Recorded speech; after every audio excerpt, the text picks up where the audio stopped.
This is the WWE NXT November 12, 2024 full show results video, and the show started with a match between Giulia and Stephanie Vaquer versus Metagirls, Jakara Jackson and Lash Legend. Giulia runs in and grabs a crucifix, Legend unmoved, Vaquer with a super kick, still nothing, and Lash picks her up too and dribbles both their heads in the ropes before chucking them to the floor. Jakara on her shoulders, walking her to the ropes, assisted plancha, and Legend connects with a delayed vertical suplex on Vaquer and tags Jackson back in. Legend runs in, she blocks a tilt-a-whirl, but Giulia completes it into a sunset flip, ping-ponging Jakara between them, double back suplex, Lash breaks it up. In the end, Vaquer tagged to Giulia and a missile dropkick off the top, and Stephanie with the package brainbuster over the knee, clutching Jackson's wrists, and both hit stereo knee strikes, and Giulia pinned Jakara Jackson to win the match. Post-match, Giulia and Stephanie are interviewed about Iron Survivor Challenge qualifying matches, and they have a face-off over the idea that they're both going to end up in the Women's Iron Survivor Challenge match. Then we saw an Iron Survivor Challenge qualifying match between Cora Jade versus Sol Ruca. Jade taunting her, jawbreaker counters, trading right hands with abandon, Ruca ducks under for a lariat and follows it with a flying shoulder block and a pair of springboard crossbodies.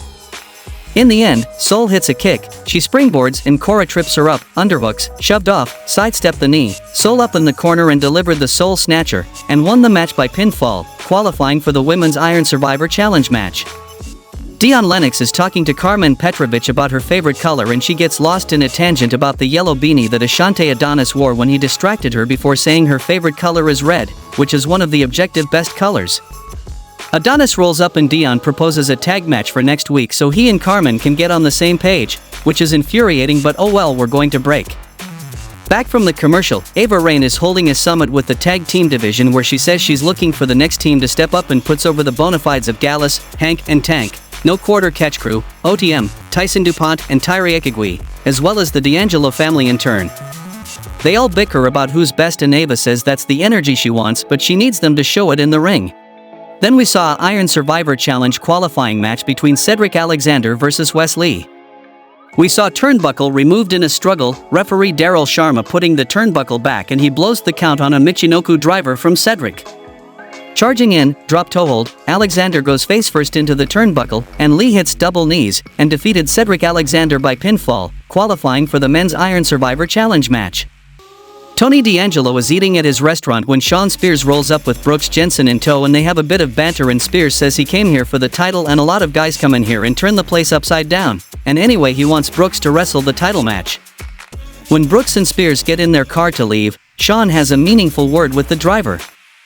Backstage, Kalani Jordan is interviewed and she talks about how she's gonna rush Fallon Henley and get her title back tonight, and the other two Fatal Influence girls roll up to say that if, for some reason, Henley can't get it done, they'll make sure the title stays safe with them. Trick Williams makes his entrance and gets on the mic, and he talks about last week's show and says Ridge Holland thinks he got one over on him by pinning him last week, but he's not going down like that, and he wants him to get his Punk, and Andre Chase appears in the crowd. He apologizes for the interruption and says he doesn't have beef with Trick, but he's not done with Ridge by a long shot.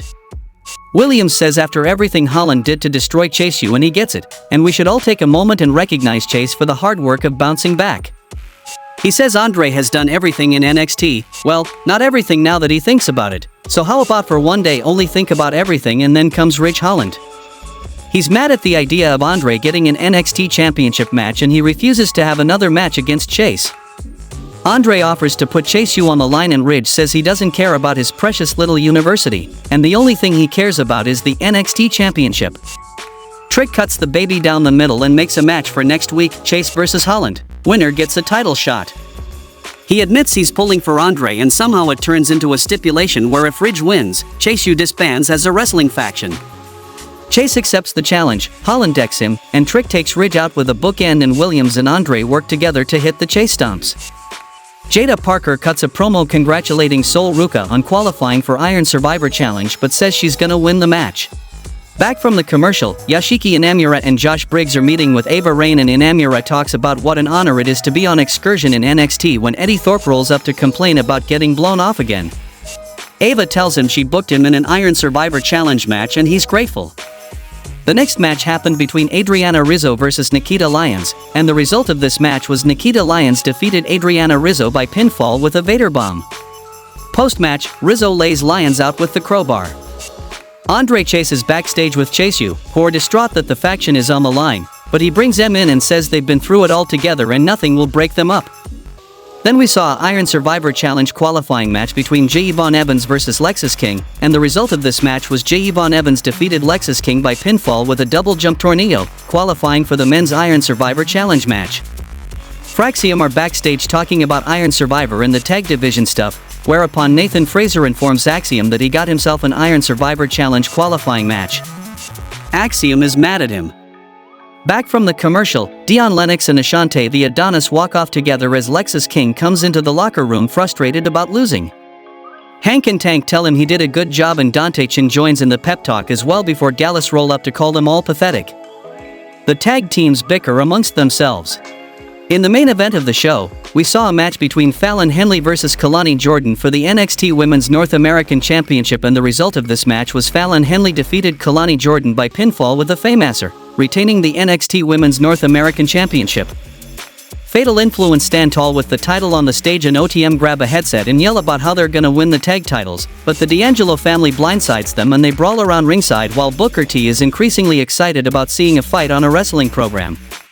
Hank and Tank join the fray. Gallus, the entire tag division is here as referees swarm and we run out of time and the show goes off the air.